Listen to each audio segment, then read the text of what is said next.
السلام علیکم۔ Daily update کے ساتھ میں آپ کی خدمت میں حاضر ہوں۔ جیسا کہ تیز بارشیں برسانے والا ایک اور سسٹم کراچی کی جانب بڑھ رہا ہے۔ پاکستان میں محکمہ موسمیات کے چیف میٹرولوجسٹ سردار سرفراز نے کہا ہے کہ ایک اور تیز بارشیں برسانے والا سسٹم کراچی کی جانب بڑھ رہا ہے۔ پیر کی شام انہوں نے بتایا کہ ایک اسٹرانگ سسٹم ایسٹرن انڈیا پر موجود ہے جو راجستھان سے آگے پاکستان میں داخل ہوگا۔ نیا تیز بارشیں برسانے والا سسٹم 18 یا 19 جولائی تک چلے گا۔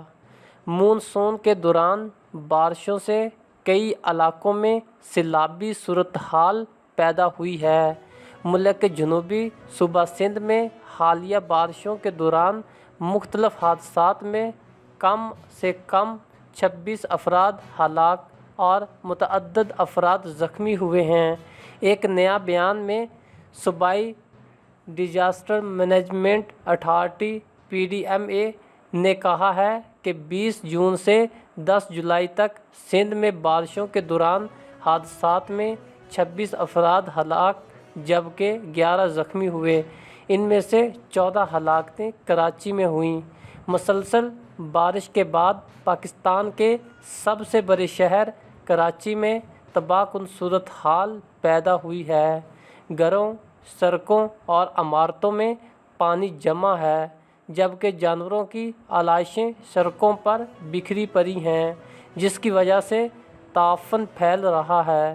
محکمہ موسمیات کے مطابق گزشتہ 24 گھنٹوں میں بالائی خیبر پختونخوا، زیریں سندھ، پنجاب، وسطی زیریں بلوچستان، کشمیر اور گلگت بلتستان میں اکثر مقامات پر تیز ہواؤں اور گرج چمک کے ساتھ بارش ہوئی۔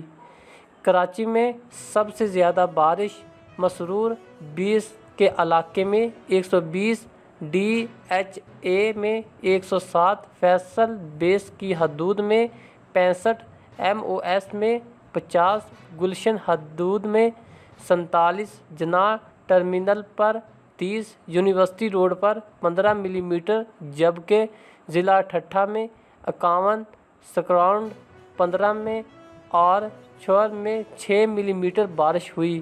اسی طرح خیبر پختونخوا میں سب سے زیادہ بارش تخت پائی میں 170، معلم جبہ میں 14، کاکول میں 13 اور بالاکوٹ میں 5 ملی میٹر بارش ہوئی جبکہ صوبہ پنجاب کے علاقوں خانیوال میں 27، بہاول نگر میں 18، حافظ آباد میں 16، ملتان میں 15، گجرات میں 14 اور خانپور میں 12 ملی میٹر بارش ریکارڈ کی گئی۔